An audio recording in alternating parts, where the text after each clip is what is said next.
welcome to Health Live at Seniors Today. We have here with us once again Dr. Aditya Agrawal, Consultant Pulmonologist. He is attached to several large hospitals in Mumbai.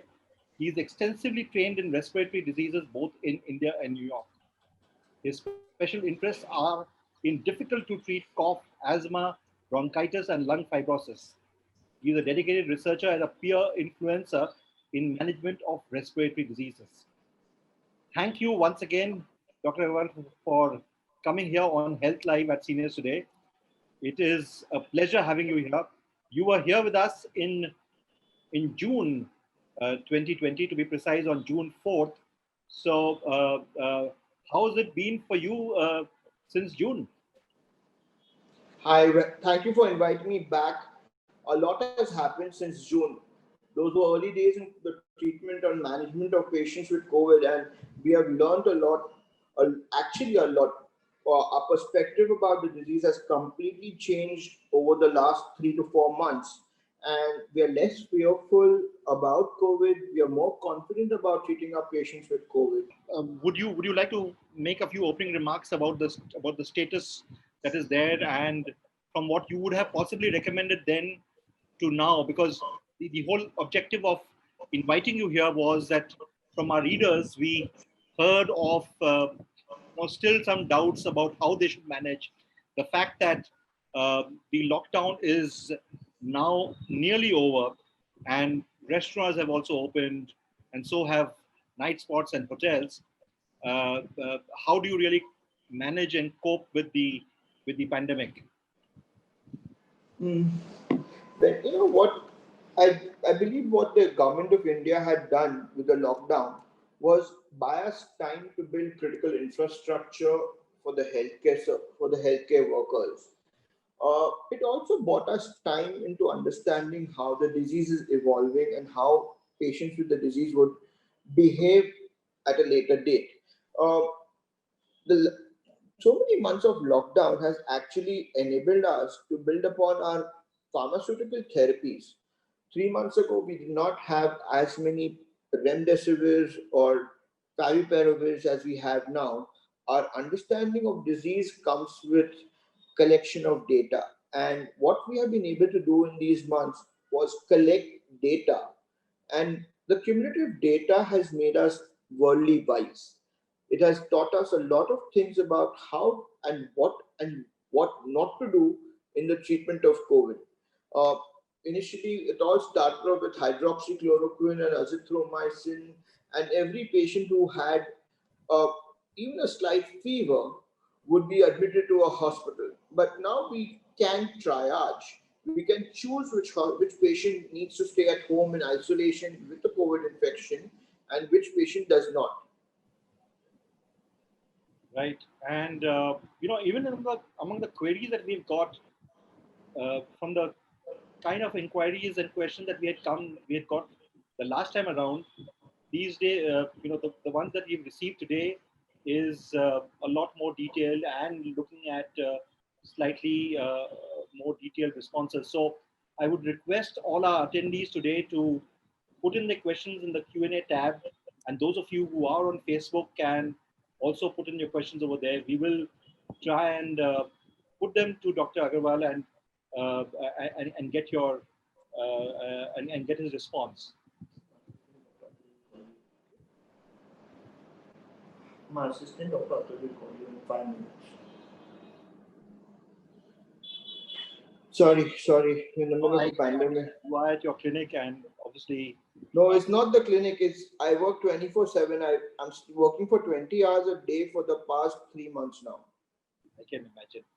So the first question is from Mr. Anil Agrawal, and he asks, please tell us the shortest way to identify COVID-19 presence in our body without a test.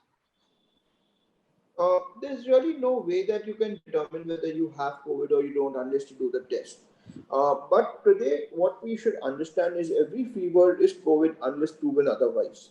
Um, Anybody with the slightest of fever, it could be a 99, it could last you 5 minutes, but is a fever which you need to investigate, especially in today's time. What we don't realize about this disease is that it's a very funny disease. It's very unpredictable. Some patients patients don't. Um,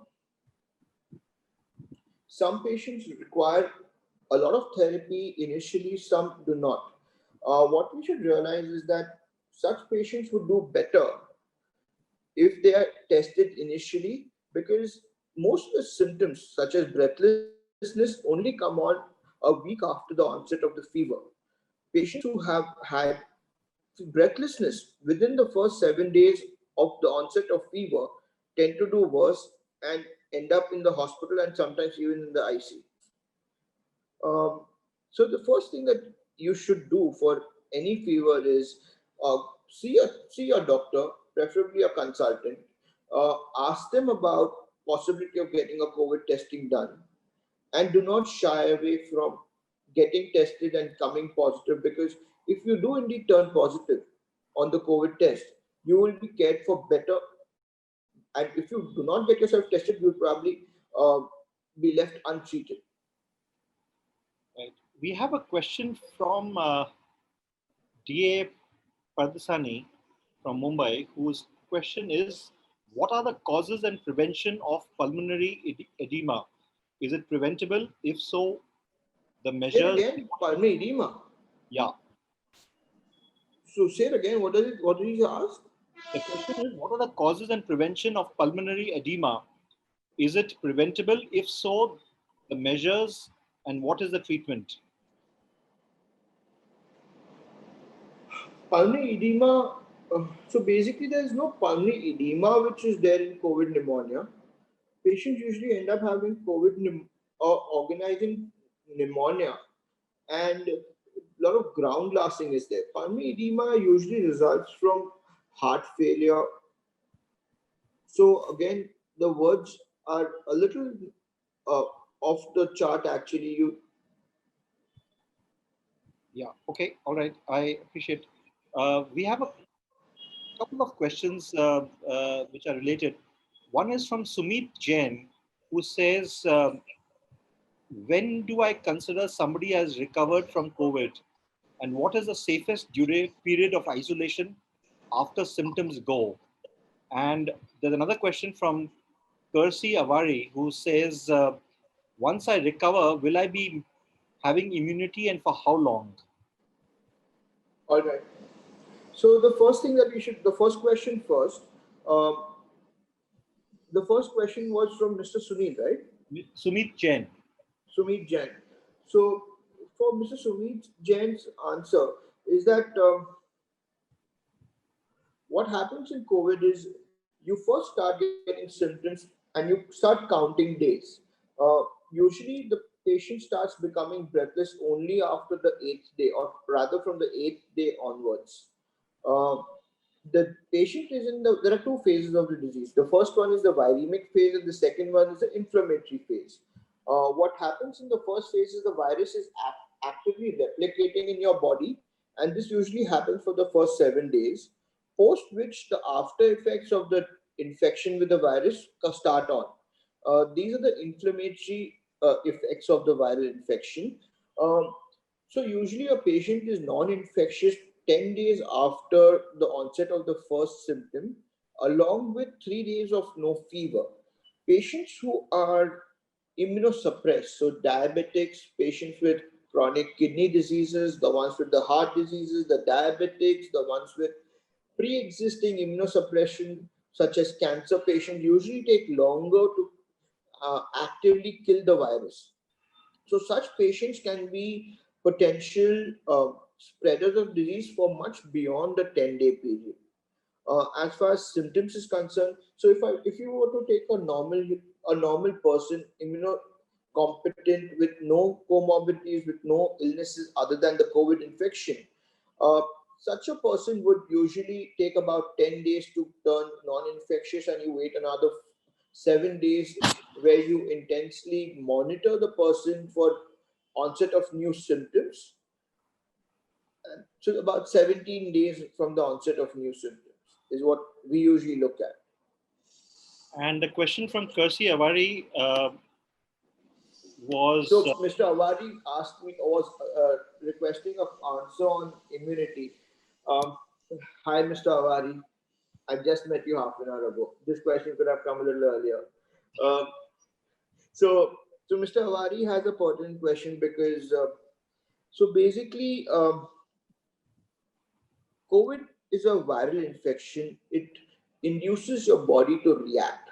It induces your body to react to produce something called the antibody. Uh, the virus basically induces the body or challenges the body into producing soldiers which kill the virus, and you call them the antibodies.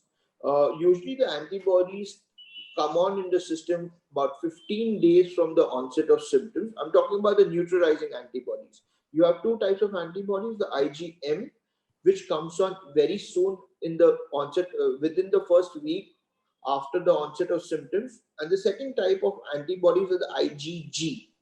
The IgG are the more long lasting antibodies which have a neutralizing effect. That means they kill the virus, and they last because they last for a longer time. You potentially have the benefit of not getting an infection in the future.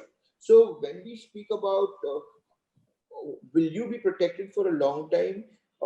Mr. Awari, the disease is only about 10 months old, and all the information that we have would be 10 months old right now.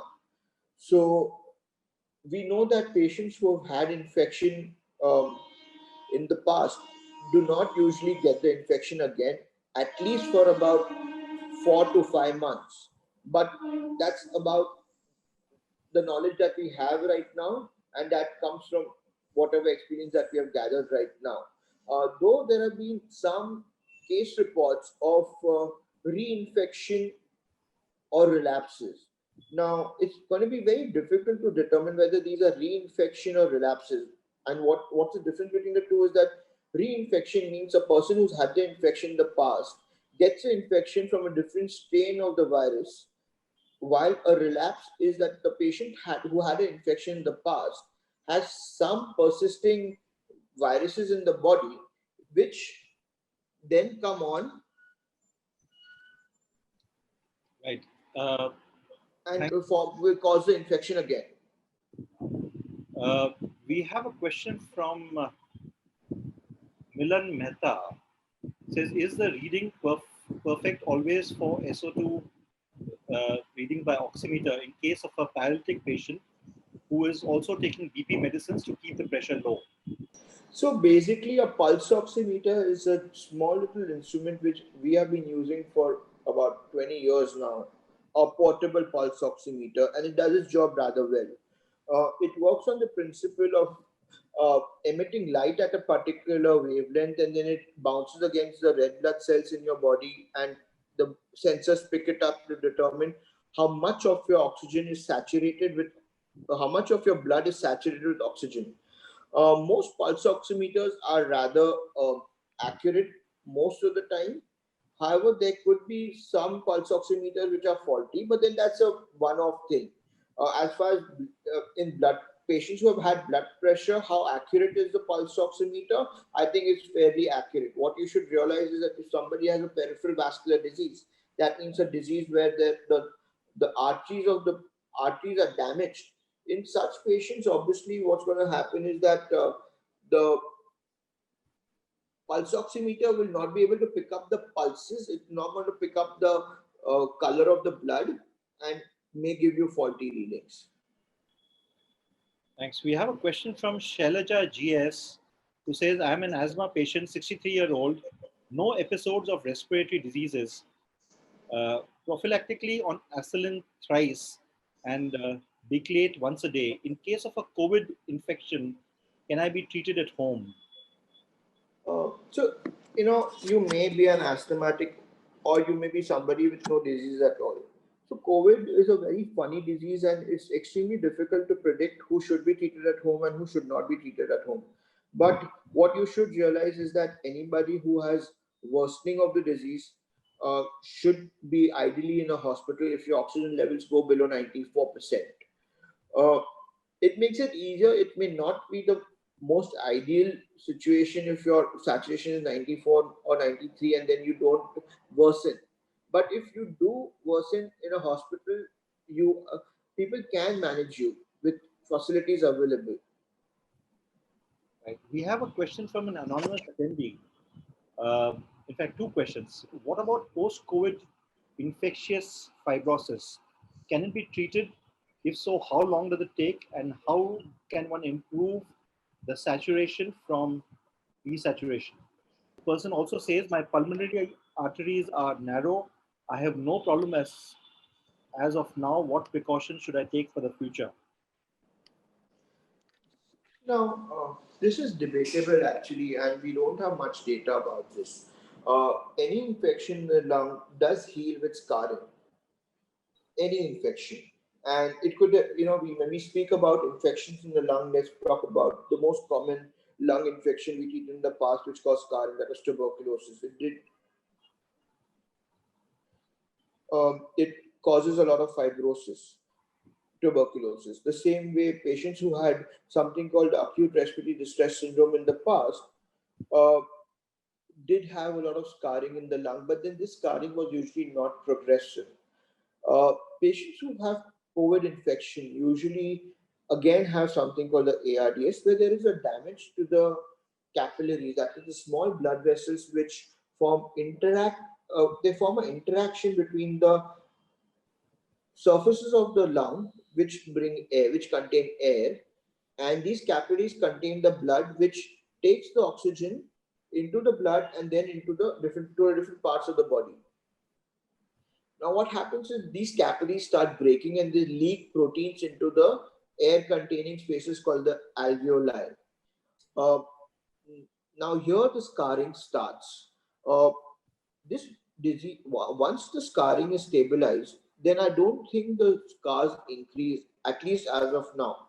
Whatever little experience that I have over the past 6 months, I have not seen my patients with initial scarring progressing with their scarring. So again, this is early days, and I don't have data. Neither does the world have data on whether this is progressive scarring and should be treated with drugs which prevent fibrosis. Uh, so again, out here, how do you care for somebody who's had fibrosis post a COVID infection? Ideally, such patient you need to rehabilitate them. You need to teach them exercises such that they can be capable enough to live with the lung that they have. You need to train their lungs into breathing with the oxygen that is provided by the remaining healthy lung. Um, you still have a lot of patients who have areas of the lung which could potentially heal even further. So there you may use medicines as per your doctor's advice, depending upon what's needed. Uh, I've had patients who have come 3 months post the infection, completely asymptomatic, with a CT scan, which shows that they are having new areas of fibrosis or even lung involvement without exhibiting a single sign of a disease. Now, how do you deal with that? Now, what you should be doing, understanding is there's a lot of microangiopathy. That basically means that the small vessels are getting damaged. It could be because of clots, or it could be because of damage directly to the vessel wall. Now, if there are good enough reasons for a doctor to believe that this microangiopathy is existing, he may do two things. One, he may use either low dose steroids, or he may use blood thinners of different types. Now, this is completely the domain of a treating expert of respiratory medicine who would be the best judge to decide what medicine you need. When you mentioned, so the gentleman did mention about pulmonary arteries being Right. normal. Now, most patients who have lung fibrosis would not have uh, would not have narrowed pulmonary arteries, but would have dilated pulmonary arteries. Okay, the pressure in the pulmonary artery would increase, and this increase in the pressure is predominantly because of the low oxygen in the blood, and that is because the lungs aren't capturing all the oxygen from the air and passing it on into the blood. Okay, so now the treatment would vary depending upon what a patient needs. There is no one size fits all therapy out here. So, very often I come across patients who have been treated elsewhere with a whole bag of medicines. It's like you buy a pre-packaged set of medicines and you take it all. So I see patients with hydroxychloroquine, azithromycin, doxycycline, ivermectin, the whole, a whole basket full of multivitamins, blood thinners, steroids started on the first day. But trust me, whatever that is happening is wrong. You have to individualize treatment based upon the needs of an individual. Absolutely, and even I would recommend to all attendees here to meet your doctor and and take personal advice whenever required. We have a question from uh, Naveen. Uh, Says, do you get infected if you meet an asymptomatic COVID-19 person? What is the time frame which can impact you while meeting such a person? So usually patients who um, have the COVID or the coronavirus infection, they start being infectious a couple of days before they turn symptomatic, and they may remain symptomatic till they have fever. Okay, so till the time they have fever, they may potentially transmit the infection. But another thing that you need to remember is if it's beyond the first 7 to 10 days, usually such patients do not uh, do not spread the infection beyond that. Right. We have a question from Kamlesh Jariwala who asks, how does one interpret total antibody in an asymptomatic patient? Okay, that's a very vague question. So I did explain to you about the two types of antibodies, the IgM and the IgG.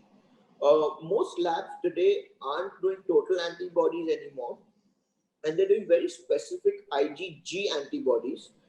In the initial days, a lot of people were doing IgM antibodies and IgG as a combined number, which is not happening anymore. So IgM is an acute phase antibody. It comes on very early while the patient is having an active infection, while the IgG antibody is a neutralizing. It neutralizes or kills the virus. It's a long-lasting antibody, and it basically indicates how immune a person is to the infection and for how long. The higher the so patients who have a more severe disease usually have a higher titer of the IgG antibody, and the only antibody that you should be really bothered about is the IgG. So the total antibody does not matter if you what you mean is IgM and IgG. We have a question from Mr. N. Ravindranath, who's 73 years old from Trivandrum. Is there any proven drug for infection of COVID-19 virus? The chances of getting a vaccine, what are the chances of getting a vaccine in the near future? Yeah, so the vaccine we don't. So there are several. All the countries in the world are actually trying to develop vaccines. There are several vaccine makers who are in the advanced stage, or several researchers who are in the advanced clinical trial phases of building a vaccine. But again, we do not have any vaccine which is proven until now. And I would say that we would require another 6 months to a year before we have a vaccine which would give us immunity for a long time.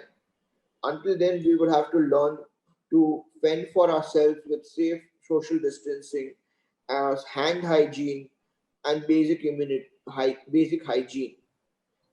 By eating well, by exercising enough, we would be able to care for ourselves and our families. We have a question from Jayesh Chaudhary, who says, what is the accuracy of the RT-PCR these days? All labs have same kits and accuracy. RT-PCR is a fairly accurate. By what I mean by accurate is that the sensitivity of the test is about 60 to 66% when nasopharyngeal, that means the sample is taken from the nose and the throat. But again, so for every three patients who actually have the disease, two would turn out to be positive initially on the test, and one would turn out to be negative despite having the disease. What is important is you test more people, you test repeatedly. If there is a clinical suspicion of so one negative test in the presence of clinical suspicion of the disease does not rule out having the COVID infection. Right. We have a question from an anonymous attendee who asks if the fever and sore throat subsides after a day, can it still be suspected as COVID and Very should much, for a test? very much. So this is exactly the point I'm trying to spread. This is exactly what I want people to understand. A fever for even a minute, okay, could be COVID. You have to investigate yourself. I have now, after so many months, every single day of my practice, I'm seeing one patient who had the infection in the past without realizing it. And when he comes to me with a little dry cough or a little breathlessness or a little tiredness, with the X-ray which shows a pneumonia, uh, which turns out to be a post-COVID scar. So what you should do is you should, for every fever, you should investigate yourself for COVID. Uh, now, what happens here is the clinical judgment of your treating doctor is extremely important. He should be able to understand the exact reason or the cause for your fever. We aren't seeing too many reasons for a fever at present in Bombay, except for malaria in patches. No dengue this year. Uh, Barely any dengue. I think all the mosquitoes are on a holiday this year. Uh, but what we're seeing is a lot of COVID. A lot of COVID. And it's very scary. So there's a question which is from Mahesh, and perhaps various others would want these to be answered. And you had, in a sense, answered it the first time when you were here. What are the precautions that can be taken to avoid catching the virus? Do steam, warm water, Chyawanprash kind of things actually help? If yes, what are the things that should be taken to increase immunity? So, so you know what? You prevent the infection by not contracting the infection. That means you don't come in contact with the virus. That means you maintain safe distancing. You socially isolate yourself, or you maintain social distancing. Be careful about hygiene. Be careful about the surfaces that you touch. Do not touch random surfaces and then rub your eyes or eat something, or probably touch the inside of your mouth. You should wash your hands at every given instance. After you've touched something which you may suspect somebody else to have touched, your hand should be washed with soap and water for at least 20 seconds. And if not that, then you uh, probably use an alcohol-based hand sanitizer. If you see that your hands are soiled, basically if they are dirty, then you should make sure that you're not only using the alcohol rub, but actually washing off with soap and water. Uh, you need to also understand that most of the spurts in the cases that we are seeing are happening because of lack of social distancing. Very recently, in the month of August, we had a horrid time with the number of patients that we were seeing post Ganpati festival in Bombay. I may be controversial here, but what we don't realize is that when you gather in masses, you actually tend to spread the infection to other unsuspecting people around you, your loved ones, your friends, your families. Another thing that I've noticed amongst patients is that uh, if suppose some member of the family is ill, I see other members rushing to different homes, different houses, homes of their relatives or friends. Now, anybody who's been exposed to somebody who's had the disease should also strictly quarantine themselves. So that means families should quarantine themselves and wait and watch for symptoms.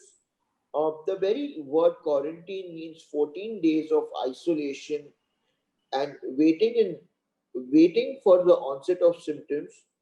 If you don't have the symptoms in the 14 days, you're free to go. So, so maintaining or being in quarantine is extremely important for families of people who have been exposed or who have the infection. As a doctor, I do not recommend anything to my patients.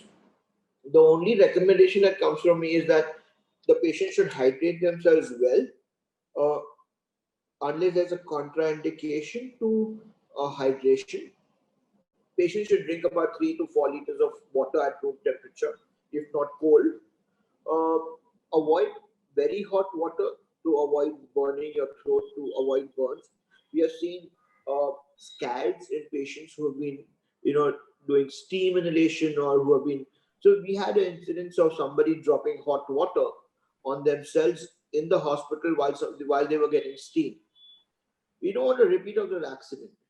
The only reason why we give steam to our patients is when they have a clogged nose. It is to humidify the nostrils. It has no other, there is no other benefit, health benefit of steam inhalation.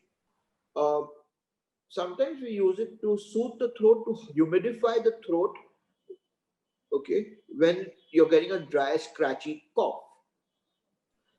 Beyond that, steam inhalation has no health benefit in this case. Drinking kada again has no clinically proven benefit. I may be wrong, but again, the jury's out, out in the open, and we could debate this forever unless there is a clinical trial proving the efficacy of kada. So every single patient of mine who's had COVID has had some form of kada at some point of time and still had the COVID infection. So again, what matters is, does drinking kada prevent the COVID infection? No, it does not. Now, when we speak about Chyawanprash, I don't have much idea about what Chyawanprash is. I'd never prescribe one to my patients, but if it's good for you, you could go ahead and have it. But I wouldn't recommend Chyawanprash to you as a scientific medical practitioner. So, Dr. Agarwal, let me ask you this question. You are obviously on the front line. You meet a lot of patients, and obviously there is a fear of contacting the virus. What do you do to ensure that you stay safe? For me, the singular most important thing is hand hygiene, social distancing. Uh, I probably have not seen my own family in a long time. I meet them sporadically, probably once a week, because I need to protect my elderly parents and my wife and child.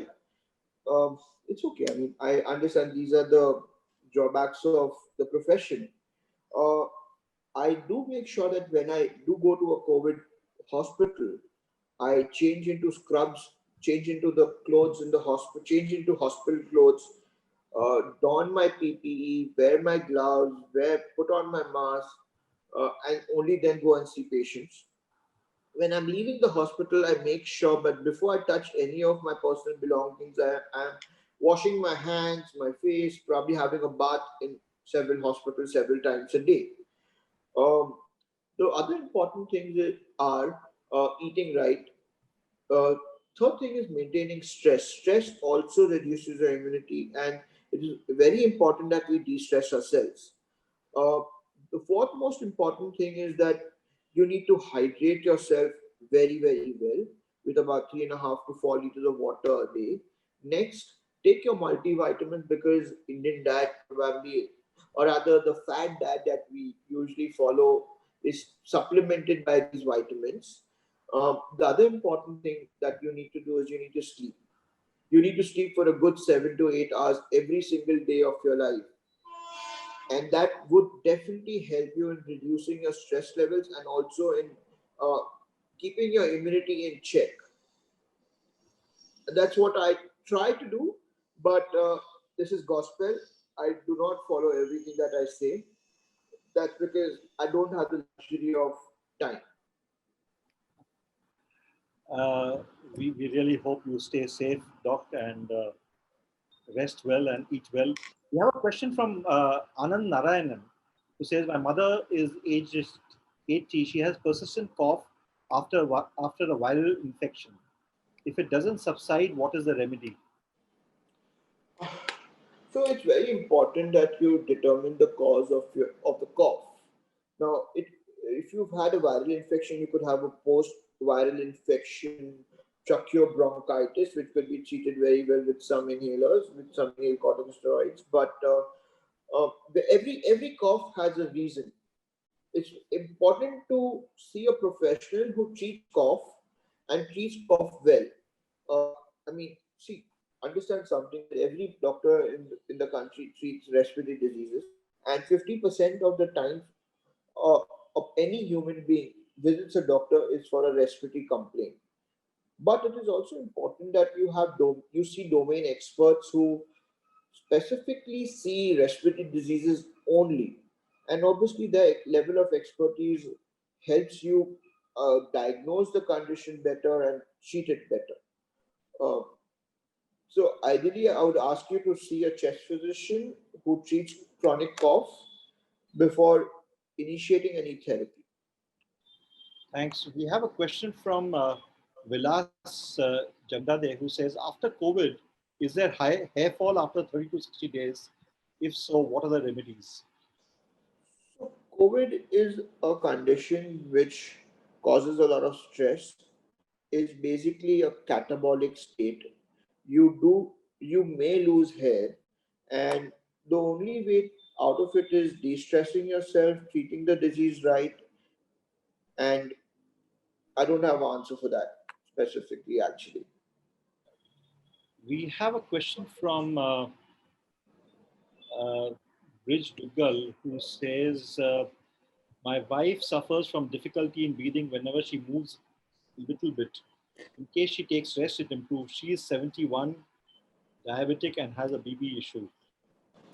That's a very vague question. You need to treat the COVID right and probably do everything for rehabilitating back to good health. So that would depend upon what she needs. I don't know what her needs are right now, whether it's only pharmacotherapy or it's intensive physiotherapy where you regain muscle. Probably nutrition is important. Sometimes psychological help, counseling would also do wonders. A lot of patients who have had COVID tend to have a lot of uh, psychosocial issues also. So a lot of things go into rehabilitating somebody post COVID into good health. Uh, we have a question from uh, an anonymous attendee. Post COVID, can bronchoscopy investigation rule rule out any lung tissue damage? No, I think what you need to understand is a bronchoscopy is usually done to investigate. Is basically a method where you put a tube with a camera at the end of it into your lung and examine the insides of your lung. And while doing so, you also put in some water and basically saline, clean up and bring out the secretions which are present in the respiratory tract, send them for investigations such as cultures to determine what was causing an infection. So, uh, a bronchoscopy is subjective, and it's your chest physician who would determine the need for a bronchoscopy. Right. We have a question from Jayesh Chaudhary, who asks, what factors warrant shifting to the ICU? Okay, so uh, Jayesh, I know you're inquisitive, and these are questions which a lot of medicine has to be taught to a lot of people, out here. Uh, Now, there are several factors which determine who should be treated at home, in a hospital, in a high dependency unit, or in an ICU. Now, anybody with mild symptoms such as, say, fever or a cough could be treated at home. But anybody with the symptoms of fever and cough with oxygen of say less than 94 would need hospitalization, but not really oxygen. Now, suppose the oxygen levels dip below 90, then such a patient would be in a hospital with oxygen. Now, patients who are tiring and who are breathing, say, faster than 30 times per minute may need to be observed in an ICU. Uh, so it's a very subjective take on who needs an ICU. Suppose a patient has oxygen of say 90%, but has a heart involvement where the rhythm of the heart is irregular, may need to be in an ICU. Suppose you have another patient with oxygen of 94% on oxygen at say 4 liters per minute, he needs to be in an ICU. Or somebody who you suspect to worsen over the next day would be intensively monitored in an ICU. So it's just labeling a room where you have different levels of care. So when you speak about ICU care, it basically means he is intensively being monitored by a team of medical professionals, which include chest specialists, intensivists, uh, a lot of paramedical staff such as nurses, physiotherapists, and so on and so forth. We have a question from Sumit Jain, another question from Sumit Jain, who I'm not taking the second questions from people, but this one is important. For asymptomatic patients, how do we count the days for treatment and recovery? When does the when is day zero? When is day one? And the second question that he asks is, how reliable are antigen and RT-PCR tests? I'm asking this because my colleague got negative RT-PCR, but HRCT reflected infections. This is a question which has been asked since the very start of the COVID pandemic.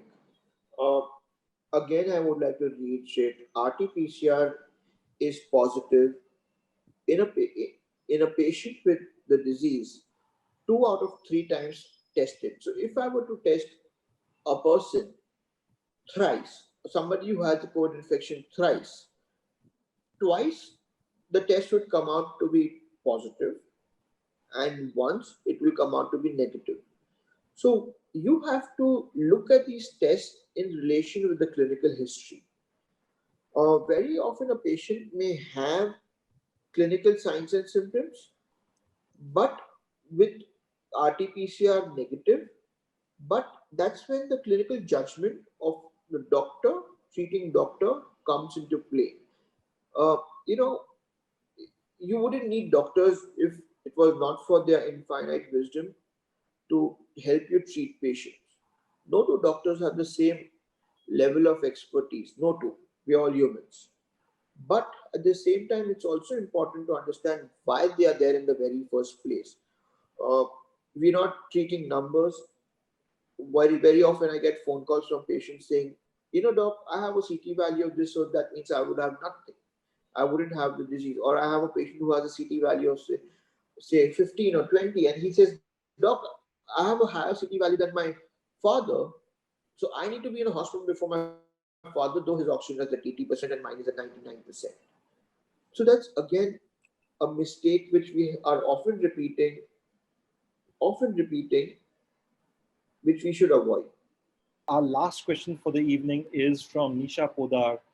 My son is coming back home by flight, and before coming, he got himself tested and he is negative. He's just coming for 7 days. What precautions should we take when he comes? Is it necessary for him to isolate himself from us? Yes. So anybody who's traveling, who's basically using public transport, exposes himself or herself to potential patients with COVID infection. Uh, Patients who travel in airplanes remain in close bound space with the same circulating air for long periods of time, the flight duration. it's very easy for somebody to contract an infection on a flight. But from what I understand is that most airlines have extremely stringent mechanisms set in place to prevent patients who may have the COVID infection from flying on board.